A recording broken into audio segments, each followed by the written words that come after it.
नमस्कार, बहुत स्वागत है आपका। आप देख रहे हैं शिव पुराण उपाय। अगर आप हमसे अभी अभी जुड़े हैं तो प्लीज़ चैनल को सब्सक्राइब कर लें और पसंद आए तो वीडियो को लाइक करें। कमेंट में हर हर महादेव जरूर लिखें। की कहानी। एक बूढ़ा ब्राह्मण था। वह रोज पीपल को जल से सींचता था। पीपल में से रोज एक लड़की निकलती और कहती, पिताजी मैं आपके साथ जाऊंगी। यह सुनते सुनते बूढ़ा दिन ब दिन कमजोर होने लगा। तो बुढ़िया ने पूछा कि क्या बात है। तब बूढ़ा कहता है, पीपल से एक लड़की निकलती है और कहती है कि वह मेरे साथ चलेगी। बुढ़िया बोली कि कल ले आना उस लड़की को, और जहाँ 6 लड़कियां पहले से ही हमारे घर में है वहाँ 7वीं लड़की और सही। अगले दिन बूढ़ा उस लड़की को घर ले आया। घर लाने के बाद बूढ़ा आटा मांगने गया तो उसे पहले दिन की अपेक्षा ज़्यादा आटा मिला। जब बुढ़िया वह आटा छानने लगी तो लड़की ने कहा कि लाओ माँ, मैं छान देती हूँ। जब वह आटा छानने बैठी तो परात भर गया। उसके बाद माँ खाना बनाने जाने लगी तो लड़की बोली कि आज मैं रसोई बनाऊंगी। तब बुढ़िया कहती है, ना, तेरे हाथ जल जाएंगे। लेकिन लड़की नहीं मानती और वह रसोई में खाना बनाने गई तो उसने तरह तरह के 3600 व्यंजन बना डाले और आज सभी ने भरपेट खाना खाया। इससे पहले वह आधा पेट भूखा ही रहते थे। रात हुई तो बुढ़िया को का जो भाई है वह आ गया और कहने लगा, दीदी मैं तो खाना खाऊंगी। अब बुढ़िया परेशान हो गई कि अब खाना कहाँ से आएगा। तब लड़की ने पूछा कि माँ क्या बात है। उसने कहा कि तेरा मामा आया है और रोटी खाएगा, लेकिन रोटी तो सबने खा ली है।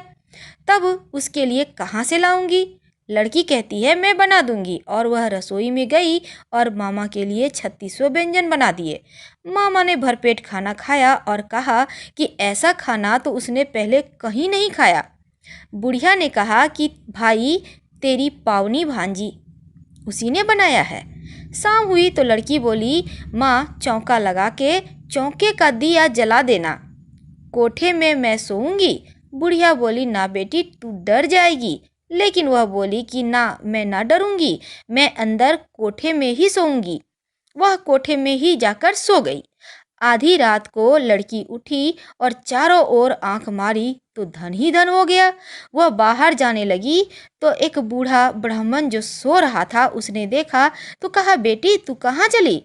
लड़की बोली कि मैं तो दरिद्रता दूर करने आई थी, अगर तुम्हें दूर करवानी है तो करवा लो।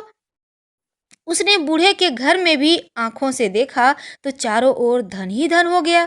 अब सुबह सवेरे सब उठे तो लड़की को ना पाकर उसे ढूंढने लगे। पावनी बेटी कहाँ चली गई। बूढ़ा ब्राह्मण बोला कि वह तो लक्ष्मी माता थी जो तुम्हारे साथ मेरी दरिद्रता भी दूर कर गई। हे लक्ष्मी माता, जैसे आपने उनकी दरिद्रता दूर की वैसे ही सबकी करना। इसी कड़ी में माँ लक्ष्मी की एक और कहानी आती है। एक गांव में एक साहूकार था। उसकी बेटी प्रतिदिन पीपल पर जल चढ़ाने जाती। जिस पीपल के पेड़ पर वह जल चढ़ाती थी उस पेड़ पर लक्ष्मी जी का वास था। एक दिन लक्ष्मी जी ने साहूकार की बेटी से कहा, मैं तुम्हारी मित्र बनना चाहती हूँ। तब लड़की कहती है, मैं अपने पिता से पूछकर बताऊंगी। यह बात उसने अपने पिता को बताई तो पिता ने हाँ कर दी। दूसरे दिन से साहूकार की बेटी ने सहेली बनना स्वीकार कर लिया।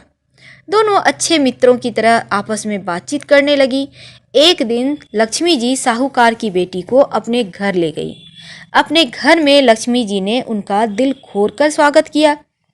उसकी खूब खातिरी की, उसे अनेक प्रकार के भोजन परोसे। मेहमान नवाजी के बाद जब साहूकार की बेटी लौटने लगी तब लक्ष्मी जी ने प्रश्न किया, अब तुम मुझे कब अपने घर बुलाओगी। तब साहूकार की बेटी ने लक्ष्मी जी को अपने घर बुला लिया, परंतु अपने घर की आर्थिक स्थिति देखकर वह उदास हो गई। उसे डर लग रहा था कि वह क्या करे, लक्ष्मी जी का अच्छे से कैसे स्वागत कर पाएगी। साहूकार ने की बेटी ने की उदासी देखकर उसके पिता समझ गए तो उसने अपनी बेटी को समझाया, तू फौरन मिट्टी से चौका लगाकर साफ सफाई कर, 4 बत्ती के मुख वाला दिया जला और लक्ष्मी जी का नाम लेकर बैठ जा। उसी समय एक चील द्वारा रानी का 9 हार उसके पास आ गया। अब साहूकार की बेटी ने उस हार को बेचकर भोजन की तैयारी की। थोड़ी ही देर में श्री गणेश जी लक्ष्मी जी के साथ उनके घर आ गए। साहूकार की बेटी ने दोनों की खूब सेवा की। उसकी खातिर से लक्ष्मी जी बहुत प्रसन्न हुई और साहूकार बहुत अमीर बन गया। हर हर महादेव।